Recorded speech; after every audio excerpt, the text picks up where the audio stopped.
बिस्मिल्लाहिर्रहमानिर्रहीम, अस्सलाम वालेकुम। मैं हूँ फ़हीम अख्तर। नाज़रीन, कल इलेक्शन कमीशन ऑफ पाकिस्तान ने फैसल वाडा नाअहली केस का फ़ैसला सुनाया और पाकिस्तान तहरीक इंसाफ के रहनुमा फैसल वाडा को ताहयात नाअहल कर दिया। आर्टिकल 62(1)(f) का इतलाक़ इलेक्शन कमीशन ऑफ पाकिस्तान ने इस फ़ैसले में किया और फैसल वाडा को गलत बयान हल्फी देने के ऊपर, या फिर यूँ कहें कि झूठा बयान हल्फी देने के ऊपर उन्हें ये सज़ा सुनाई गई।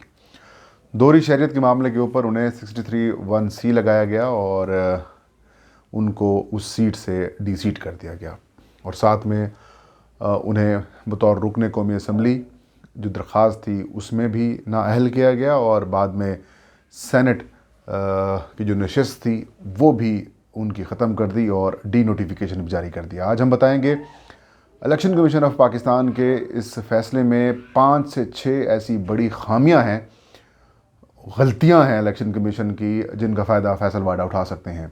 और इलेक्शन कमीशन की इस बड़ी गलती और बड़ी खामी को पॉइंट आउट करके फैसल वाडा जो हैं वो सुप्रीम कोर्ट से रजू करके या फिर किसी हाई कोर्ट में पिटीशन दायर करके इससे अपनी नाअहली को बचा सकते हैं और सेनेट की नशस्त को भी बचा सकते हैं। और इम्कान अब ये ज़ाहिर हो रहा है कि शायद फैसल वाडा बच जाएं और उनकी जो रुकनीत है वो सुप्रीम कोर्ट में इसको या किसी और कोर्ट में इलेक्शन कमीशन के इस फैसले को उड़ा दें। वन बाई वन जाते हैं इलेक्शन कमीशन के फैसले की गलतियों में, खामियों में। 27 सफ़ात पर मुश्तमिल ये फ़ैसला है। इलेक्शन कमीशन ऑफ पाकिस्तान ने अपने माजी के फ़ैसलों को और सुप्रीम कोर्ट और हाई कोर्ट के फ़ैसलों को दलील के तौर पर पेश किया है और उनका जो इतलाक़ है वो किया है। इलेक्शन कमीशन ने अपने फ़ैसले में फैसल वाडा को 2 सज़ाएँ दी हैं। एक सज़ा दोहरी शहरियत छुपाने की, दूसरी सज़ा गलत बयान हल्फी देने की या फिर जाली बयान हल्फी देने की। इलेक्शन कमीशन ऑफ पाकिस्तान ने अपने फ़ैसले में जो सबसे बड़ी गलती की है, सबसे बड़ी गलती ये है कि आर्टिकल 62(1)(f) का इतलाक़ किया है या उस कह सकते हैं इख्तियार का इस्तेमाल किया है जो उसके पास है ही नहीं। आइन के आर्टिकल 62(1)(f) में कहा गया है कि अगर कोई जो शख्स है वो इलेक्शन लड़ने के लिए अहलियत ये रखता है, अगर ये नहीं रखता, अगर वो नहीं रखता तो किसी कोर्ट ऑफ लॉ से अगर वो सज़ा याफ्ता है तो फिर आर्टिकल 62(1)(f) का उसके ऊपर इतलाक़ होगा।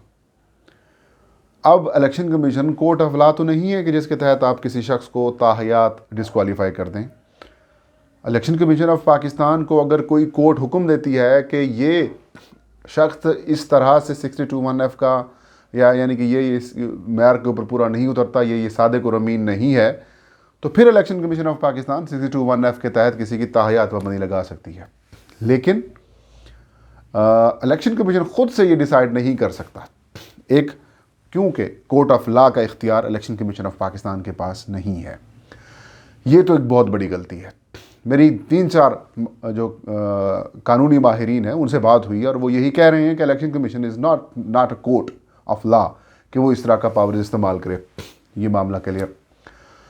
लेकिन इसके ऊपर दलील इलेक्शन कमीशन की तरफ से ये दी जा रही है कि क्योंकि इस्लामाबाद हाई कोर्ट ने हमें हुक्म दिया था कि आपने जो एफिडेविट है उसकी आपने वो करनी है, इन्वेस्टिगेशन करनी है कि क्या वो दुरुस्त है या गलत है, इसलिए आप उसके मुताबिक अपनी कार्रवाई जारी रखें।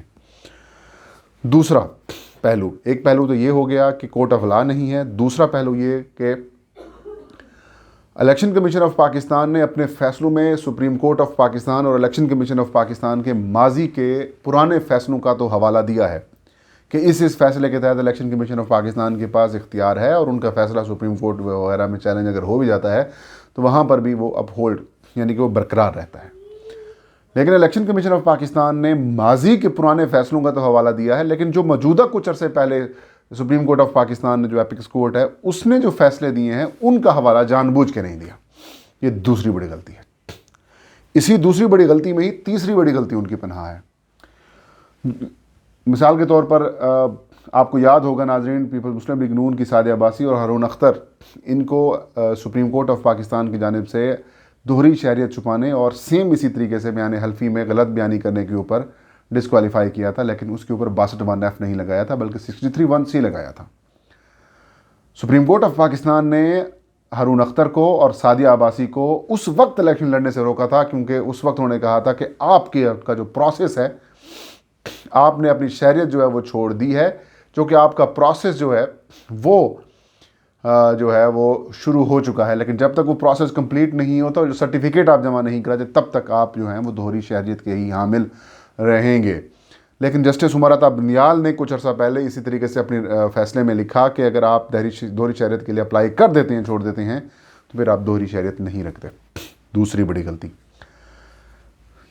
तीसरी बड़ी गलती जो इलेक्शन कमीशन से हुई है वो ये हुई है कि सादिया अब्बासी और हारून अख्तर, इन दोनों को सुप्रीम कोर्ट ऑफ पाकिस्तान ने गलत बयानी, झूठा बयान हल्फी देने के बावजूद ताहयात नाअहल नहीं किया, क्योंकि उनका मामला भी सेम इसी तरीके से पैटर्न के ऊपर था जैसा फैसल वाडा का है। क्योंकि फैसल वाडा ने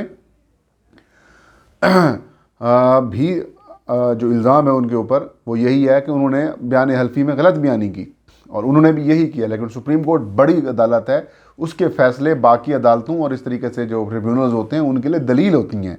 लेकिन chief election commissioner Sikandar Sultan Raja और 2 दीगर मोअज़्ज़ज़ इलेक्शन कमीशन के मेंबरान ने इस चीज़ को भी नज़रअंदाज किया, और फैसल वाडा हो या अपना हारून अख्तर हो, सादिया अब्बासी हो, या फिर सैयद मुराद अली शाह साहब हों, उनके मामले को दूसरी साइड पर रखा और अपना उन्होंने कहानी कर दी और फैसल वाडा साहब को डिस्क्वालीफाई कर दिया।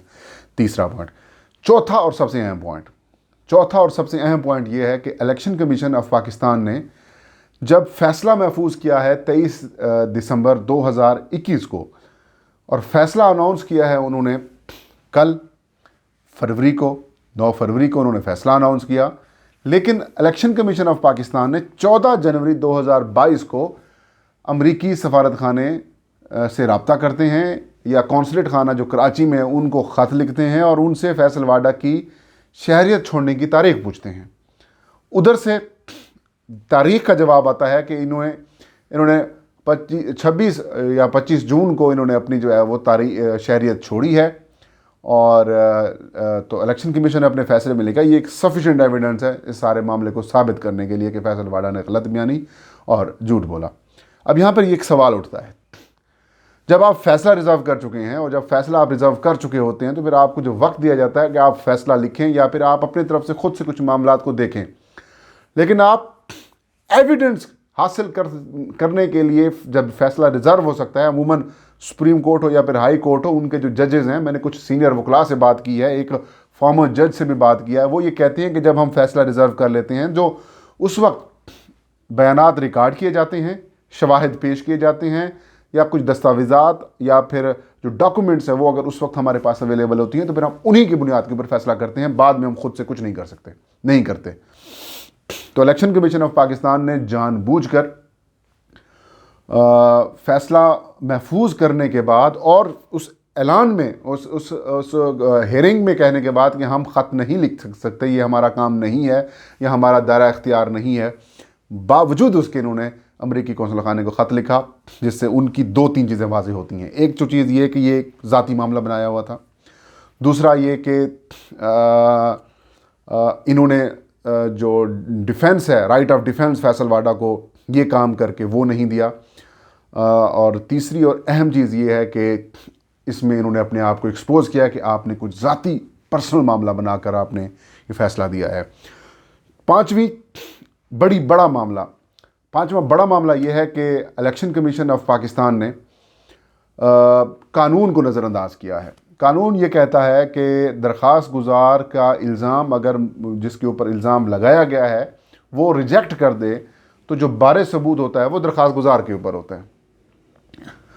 तो इलेक्शन कमीशन ने उस बारे सबूत की जो कानून है या फिर उसको जो ज़ाब्ता है उसकी खिलाफ वर्जी की है।